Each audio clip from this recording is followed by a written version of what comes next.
all and welcome to another Final 200, and today I'm in Braintree visiting yet another CX I've never been to before.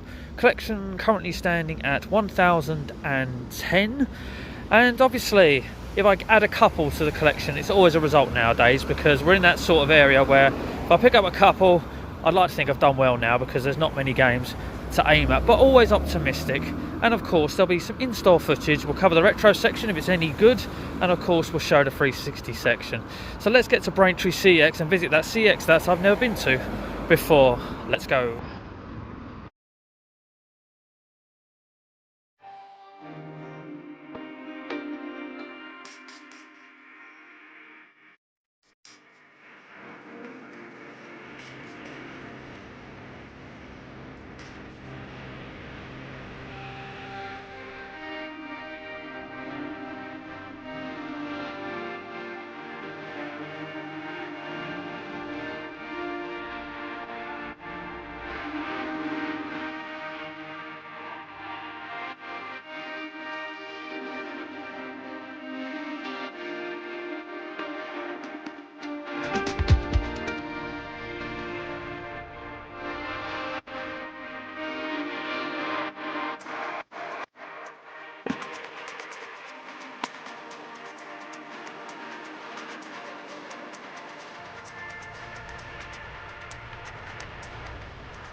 Okay, so back home now after my first ever visit to the Braintree CEX branch, And I must have tempted fate at the beginning of the video when I said I'd be happy to leave with just a couple of games, because I've left with just a couple of games. However, I'm at that phase of the collection now where adding a couple of games is always good and still a bit of a success for me.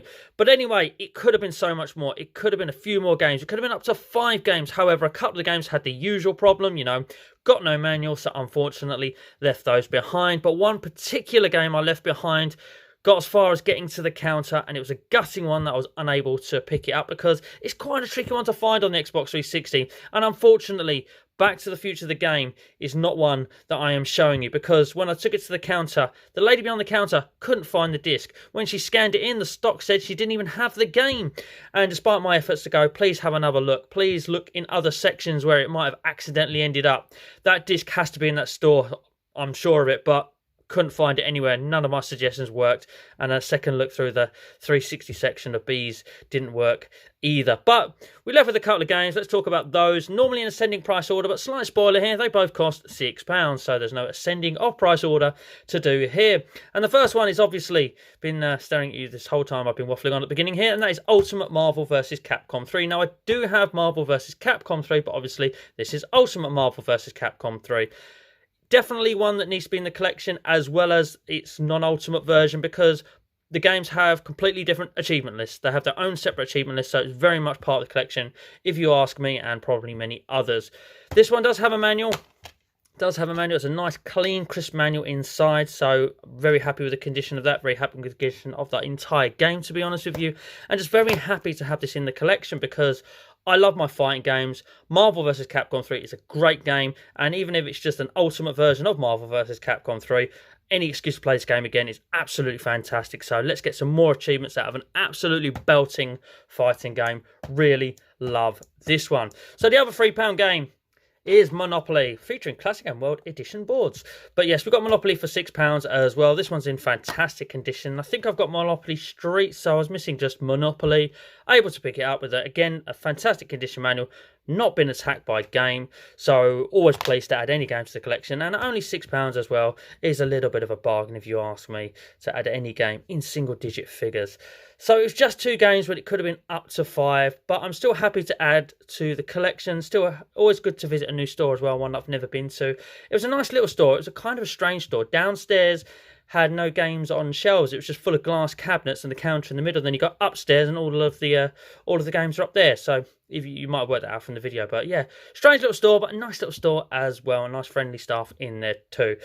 But anyway, ladies and gentlemen, that's my visit to Braintree CEX. Wrapped up with a couple of new games into the collection. A couple of new games ticked off the final 200 and ever closer to the next marker, which is the final 150. We're at 1012. If you have enjoyed this video, by the way, please do hit a thumbs up because I like it when you do that. So does YouTube. So thank you very much in advance if you do that. And if you stumbled across my channel for the very first time and you've enjoyed this video, please do catch up with the series perhaps. But consider subscribing if you are new. I would love you for it. I do love all my current subscribers as well. But anyway, ladies and gentlemen, this leaves me to say thank you very much for watching.